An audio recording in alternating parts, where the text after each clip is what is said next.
शिवसेनेचं महाअधिवेशन जे कोल्हापूर या ठिकाणी कालपासून झालं, आजही त्याच्यामध्ये पुढचे कार्यक्रम होणार आहेत. पण तुम्ही अतिशय सुंदर अशी नेहमीप्रमाणे झंझावाती आणि चांगल्या सकारात्मक प्रसिद्धी कोल्हापूरसाठी यामधून नक्की काय मिळणार या प्रश्नावरती काल विशेषतः उदय सामंत यांनी बरीचशी उत्तरं दिलेली आहेत. त्याचबरोबर महापालिका आयुक्त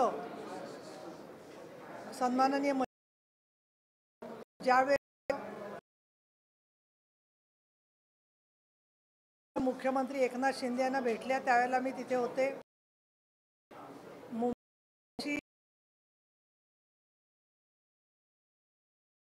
तशीच कोल्हापूरमध्ये स्वच्छतेची मोहीम घ्यावी, धुळीचं प्रमाण कमी होऊन प्रदूषण कमी होण्यासाठी महापालिकेने विशेष अशी पावलं उचलावी, अशा प्रकारच्या सूचना माझ्या समोरच महापालिका आयुक्तांना त्यांनी दिलेल्या आहेत. जिल्हाधिकारी अमोल येडगे त्यांची आणि माझी भेट काल झाली.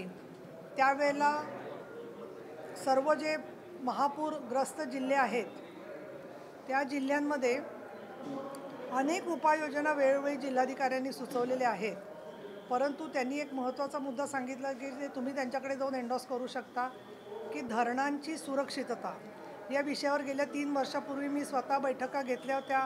रेखावार कलेक्टर होते आणि त्यावेळेला पुण्याच्या बैठकीमध्ये वर्ल्ड बँकेने यासाठी निधी आणि अभ्यास समिती केली होती. कुठली धरणं किती धोकादायक आहेत याच्या संदर्भात सुद्धा अभ्यास झालेला आहे आणि वर्ल्ड बँकेने कोल्हापूरच्या धरणांसाठी मदत देऊ केलेली आहे कर्जरूपाने. हे देखील तुम्ही बातमी प्रकाशित केलेली आहे. त्यामुळे आमच्या सगळ्या राजकीय अजेंड्यामध्ये हिंदू हृदय सम्राट बाळासाहेब ठाकरे यांचा जो 80% समाजकारणाचा अजेंडा होता तो सर्व आहे, हे मी या ठिकाणी मुद्दाम नमूद करू इच्छिते. शाश्वत विकास उद्दिष्टांचा प्रश्न किंवा शाळांचं माध्यम अधिक मुलांच्यापर्यंत प्रभावीपणे पोचावं यासाठी विषय कशा पद्धतीने हाताळला जातो याच्यावरती सन्माननीय दीपक केसरकर बोलत आहेत. आणि विविध मंत्र्यांच्या बरोबर केंद्रामध्ये आणि राज्यामध्ये विशेषतः जे 2 बदल झालेले मी पाहते आणि ते म्हणजे मी स्वतःही आपल्याला कल्पना आहे 22 वर्ष विधान परिषदेत आहे, परंतु जे सरकार 5 वर्ष असतं त्यांनी केलेले प्रकल्प त्याच 5 वर्षात पूर्ण व्हायला सुरुवात होते, असं फार कमी वेळ झालेलं आहे. दुर्दैवाने टीका करायची नाही, परंतु सुप्रमा होईपर्यंत 5-6 वर्ष जातात. काही रस्ते आजही आपण बघतो की 10-10, 20-20 वर्ष झालेले नसतात. परंतु पंतप्रधान नरेंद्र मोदी साहेबांनी, नितीन गडकरीजींनी आणि महाराष्ट्राचे पूर्वीचे मुख्यमंत्री देवेंद्र फडणवीस आणि आताचे विद्यमान मुख्यमंत्री एकनाथजी शिंदे यांच्या कारकिर्दीमध्ये अटल सेतू असेल किंवा मुंबई पुणे मार्गाचं विस्तारीकरण असेल, इतकंच नव्हे तर कोस्टल रोड असेल, वंदे भारतसारख्या ट्रेन्समध्ये सुधारणा होण्याच्या संदर्भात अजून काही कामं असतील, या बऱ्यापैकी त्याला चालना मिळालेली आहे. काल आपले धैर्यशील माने खासदार आणि मंडलिकजी खासदार यांच्या समवेत त्यांनी स्वतः भागवत कराडांच्याकडे मागणी केलेली आहे, रावसाहेब दानवेंकडे मागणी केलेली आहे की वंदे भारतसारखी ट्रेन कोल्हापूर ते मुंबईसुद्धा सुरू व्हावी आणि त्या दृष्टीने आम्हीसुद्धा प्रयत्नशील राहणार आहोत. आज कोल्हापूरला अंबाबाई मातेचं दर्शन घेतलं आणि त्यावेळेला मी प्रार्थना केलेली आहे की पंतप्रधान नरेंद्र मोदीजींना, NDAला, महायुतीला जोरदार असा पाठिंबा जनतेने द्यावा आणि महाराष्ट्रामध्ये सुद्धा परत हेच एकनाथजी शिंदे यांच्या नेतृत्वाखालचं सरकार निवडून यावं, या दृष्टिकोनातून आमची या अधिवेशनात पूर्णपणाने तयारी चाललेली आहे. आपल्या माध्यमातून घराघरामध्ये ठिकठिकाणी जे मतदार, काल माझ्या भाषणात बोलले मी की दुधाच्या व्यवसायामध्ये 25 लाखाच्या वर स्त्रिया कष्ट करत आहेत, पण त्या अधिवेशनाला सगळ्या येऊ शकत नाहीत, कार्यक्रमांना येऊ शकत नाही. त्यांच्यापर्यंतसुद्धा आमचा हा संदेश आहे की स्त्रियांच्या श्रमाचा सन्मान, त्याचबरोबर योग्य ते बाजारभाव, त्यासाठी लागणाऱ्या यांत्रिकीकरणासाठी लागणाऱ्या सुविधा असतील किंवा महिलांच्या उद्योजकतेला वाव देण्यासाठी जे प्रयत्न चालू आहेत त्याला अजून मजबूत स्वरूप देण्यासाठी आम्ही वचनबद्ध आहोत. आणि या दृष्टीने सगळ्या नगरविकास विभागात स्वतः माननीय मुख्यमंत्र्यांकडे आहे, तर महानगरपालिका क्षेत्रात आणि ग्रामीण क्षेत्रामध्ये महिलांना उद्योजकतेला वाव देण्याच्या बरोबर कृषी प्रक्रिया उद्योगासाठी सुद्धा हे सरकार वचनबद्ध आहे.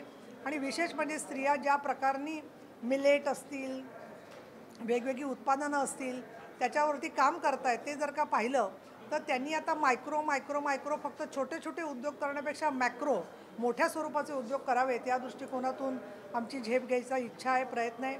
विधान परिषदेचे उपसभापती या नात्याने आमचं विधिमंडळाचं काम जरी वेगळं असलं तरीसुद्धा सर्व मंत्र्यांच्या जी सकारात्मक चांगली कामं आहेत त्याला सहकार्य करण्याची माझी भूमिका असते.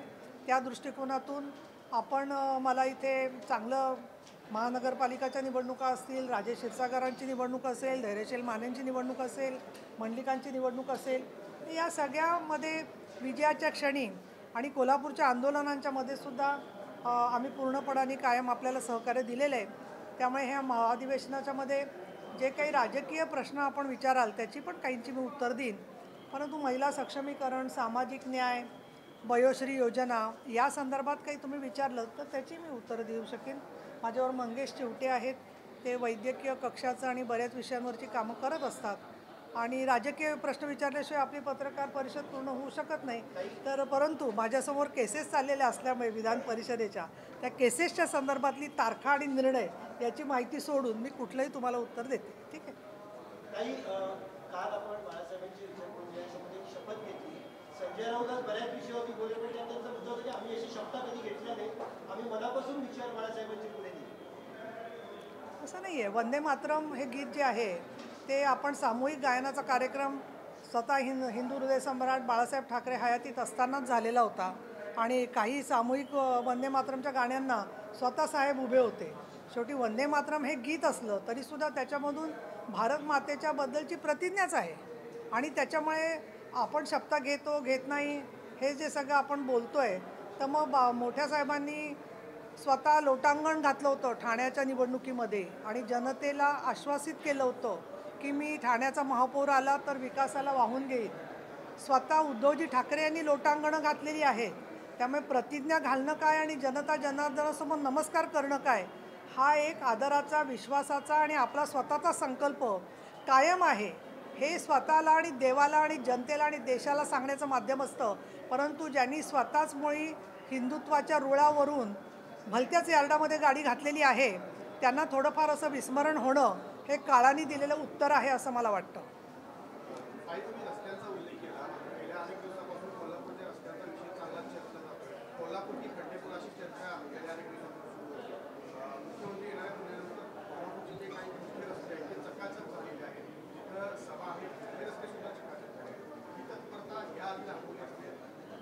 नाही, हा खड्ड्यांचा प्रश्न आता तुम्ही पत्रकार आहात, अभ्यासक आहात. हा खड्डे हे आपले हळूहळू साथीदार झालेले आहेत जे जे प्रवास करतात त्यांना. पण त्याची तंत्रज्ञान बदलण्याच्या संदर्भात केंद्र सरकार आणि राज्य सरकारने विचार केलेला आहे. मुंबईचे खड्डे कायमस्वरूपी सुधारावेत, तसं महाराष्ट्रातसुद्धा तंत्रज्ञानाचा उपयोग करून हे खड्डे सुधारण्यासाठी राज्याचे आणि केंद्राचे मंत्री प्रयत्न करत आहेत. परंतु ज्या प्रकारचा अतिवृष्टी, त्याच्यानंतर वाहतुकीची वर्दळ सगळी जी आहे, प्रदूषण असतं, याच्यामुळे काही प्रमाणामध्ये खड्डे होतात. पण मुख्यमंत्री आले म्हणून ते दुरुस्त झाले म्हणण्यापेक्षा मला असं वाटतं की ते सगळीकडेच दुरुस्त करण्याबद्दल मुख्यमंत्र्यांनी सूचना दिलेल्या आहेत. सार्वजनिक बांधकाम विभागाचेही मंत्री रवींद्र चव्हाण यांचंही या विषयावर लक्ष असतं. आमच्या सभागृहात अनेक वेळेला 1 तासाच्या प्रश्नोत्तरामध्ये 20-20 मिनटं या खड्ड्यांवरती चर्चा आणि विचारविनिमय सरकार काय तो प्रयत्न करतो आहे. पण एक मला तुमचा मुद्दा मान्य आहे की काही कंत्राटदार काम सदोष करत असतील आणि त्याच्यामुळे खड्डे जास्त होत आहेत असं दिसत असेल तर तुम्ही आमच्या ते निदर्शनाला आणा.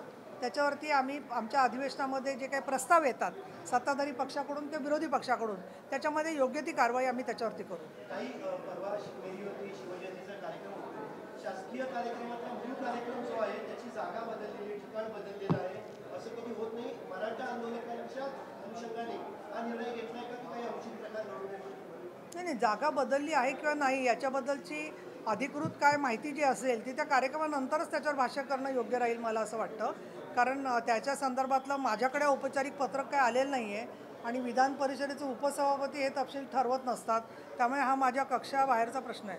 मी असं म्हणते तुम्हाला पंकज की छत्रपती शिवाजी महाराजांना वंदन कुठून आपण करतो आहे, मग ते शिवनेरीवरून तर होतंच, रायगडावरून होतं, महाराष्ट्रभर होतं, परदेशातून होतं. छत्रपती शिवाजी महाराजांच्याशी असणारी बांधिलकी अढळ, अविचल आणि पूर्णपणाने 100% समर्पित आहे. त्यामुळे मला असं वाटतं की छोट्या काय झालं असेल बदल नाही, मी तपासून घेते, परंतु त्याच्यामुळे काही मुद्दाम बदल केला असेल असं मला वाटत नाही आहे. मराठा समाजाचा आंदोलनाचा संदर्भातला त्यांच्या मनात जो काही गैरसमज आहे तर तो 20 तारखेला अधिवेशन त्या विषयावरती ठेवलेलं आहे. तर त्याची बिझनेस सगळा 19ला समोर येईल, आत्ता शनिवारीच येईल. त्यामुळे त्यांचे जे गैरसमज आहेत ते दूर होतील असं मला वाटतं. मातोश्रीच्या बाहेर होर्डिंग लावलेलं आहे. उद्धव ठाकरेंचा असं दुःखी चेहरा त्या होर्डिंगवरती आणि गेट वेल सून असं त्या होर्डिंगवरती आपल्या पक्षातर्फे ती होर्डिंग वाचत लावलेली गरज आहे का अशा गोष्टी? मी बऱ्याच दिवसात मातोश्रीला गेली नाही आहे, त्यामुळे मी काही पाहिलं नाही काय झालं ते. मॅम एकीकडे अजून सुरू आहे, पण ही जी शिवसेना आहे ही डुप्लिकेट शिवसेना आहे असे आरोप संजय राऊतांनी केले. नाही, ते फार मोठे अभ्यासू नेते आहेत, त्यामुळे त्यांनी बोललेल्या गोष्टींचा अभ्यास माझा होणं शक्य नाही आहे. त्यामुळे मी काही त्यांच्यावर भाष्य करणार नाही.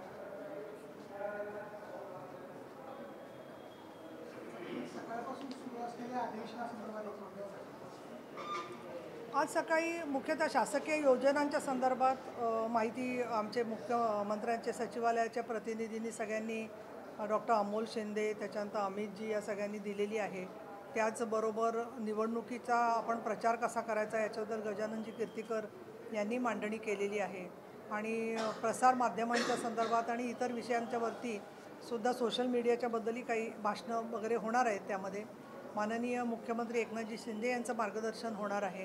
आणि हे जे वेगवेगळे मुद्दे मांडले जात आहेत कालपासून आजपर्यंत, तर जसे काही जण शिवसेनेतून आलेले किंवा ज्यांना आपण म्हणू की शिवसेनेच्या विचाराची ओळख आहे ते शिवसेनेचेच आहेत, त्यांनी पूर्वीची शिबिरं ऐकलेली आहेत, असे जसे लोक आहेत तसं मी एकूण बघते की तरुण लोक भरपूर आहेत. महिला आणि पुरुष आलेल्यांच्यामध्ये साधारण वयोगट मला असं दिसते की 35 ते 40च्या दरम्यानचे बरेचसे प्रतिनिधी दिसत आहेत.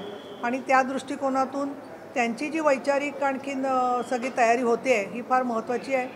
त्याचबरोबर काल मी शिंदेसाहेबांना बोलले संध्याकाळी की तुमच्याबद्दल लोकांचं फक्त प्रेम नाही आहे, तर त्या प्रेमाच्या पलीकडचा महासागर लोकांच्या मनात आहे की इतकं त्यांना परत परत ते भेटतात, निवेदनं देतात, लोक सांगतायत सगळं. आणि त्यामुळे जे लोक म्हणतात अमक्याबद्दल सहानुभूती आहे तमक्याबद्दल सहानुभूती आहे, पण सहानुभूती किंवा प्रेम याच्यामध्ये कोणाचा विजय होईल, त्याच्यामध्ये शिवसेना, धनुष्यबाण आणि एकनाथजी शिंदे यांच्याबद्दलच्याच प्रेमाचा विजय होईल अशी मला खात्री आहे. गेल्या 5 वर्षात महाराष्ट्रात अनेक सत्तेंतर घडलेली आहेत. महाविकास आघाडी बनली, त्यानंतर शिवसेना फुटली, राष्ट्रवादी फुटली. एकूणच राजकारणाचा सर्वसामान्य लोकांना किळस आलाय अशा पद्धतीची चर्चा नाही, सर्वसामान्य लोकांना तर फार रस आहे राजकारणात. प्रत्येक गावागावाच्या पारापारावरती कोण कुठल्या पक्षात जाणार याची लोकच आधी चर्चा करतात आणि अंदाज बांधतायत. आमच्या अधिवेशनात तर मी बघते की आज अधिवेशनात काय झालं हे सगळ्या गावामध्ये तुमच्यामुळे चर्चा पोचते आणि लोक अतिशय राजकीयदृष्ट्या जागृत होत आहेत. हां, आता अपशब्द वापरणं वगैरे तुम्ही म्हणत असाल तर महाराष्ट्रात थोडंसं जेव्हा आपण शेवटी मराठी लोक आहोत तर जेव्हा वादविवाद होतात त्याला एकमेकावरती प्रखर टीका करणं ही मराठी संस्कृती आहे. आणि पूर्वी आचार्य अत्रे, भोपटकर, सेनापती बापट, स्वतः बाळासाहेब ठाकरे यांच्याबद्दल किंवा सखा पाटलांच्याबद्दल जी टीका झाली होती लोकांनी की त्या सगळ्या मुद्द्यांवरती जर का आपण विचार केला, मला असं वाटतं की अशा पद्धतीने चुरस वाढली की लोक अधिक मतदानाला उतरतात. त्यामुळे मला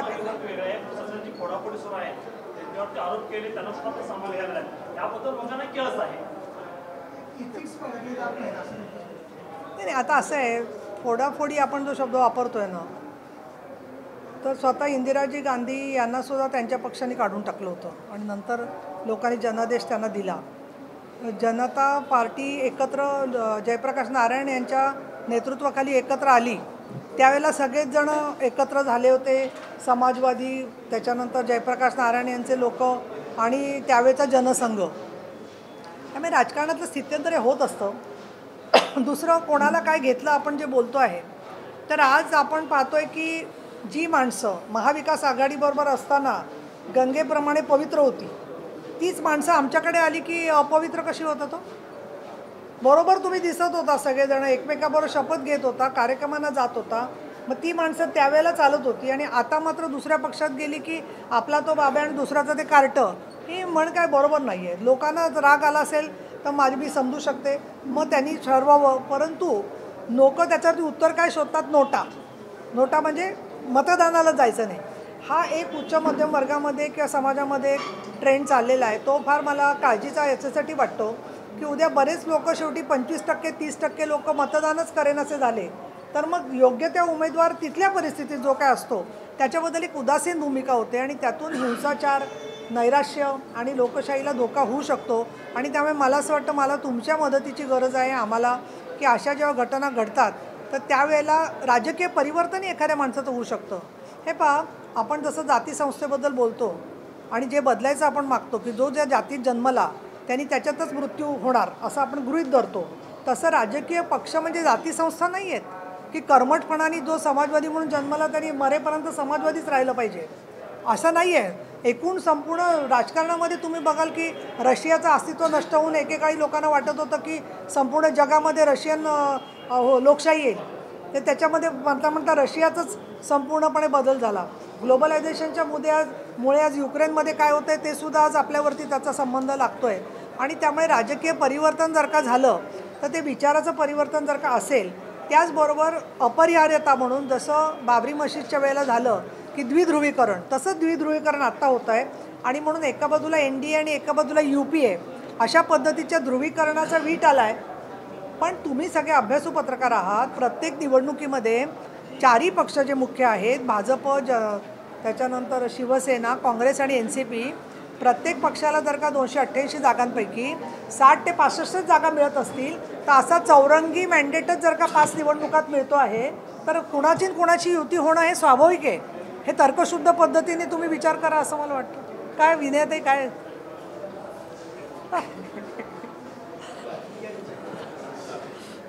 तुम्ही सांगा ना, मी आकडे काही चुकीचं सांगितले का? चौरंगी परत मॅन्डेट झाला तर त्या दृष्टीने तसं झालं तर तयारी चालली आहे यांची. असं मला वाटतं की आपण आता बेरजेचं राजकारण इतकं झालं आहे की कुणी कुठे गेलं तरी ते व्यवस्थित बसेल गणित, असं केलेलं आहे त्याच्यामध्ये. ठीक आहे, संपूया.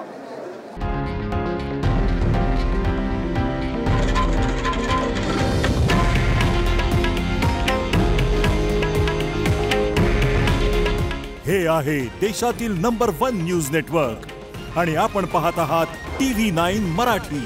काळजी तुमची, हित महाराष्ट्राचं.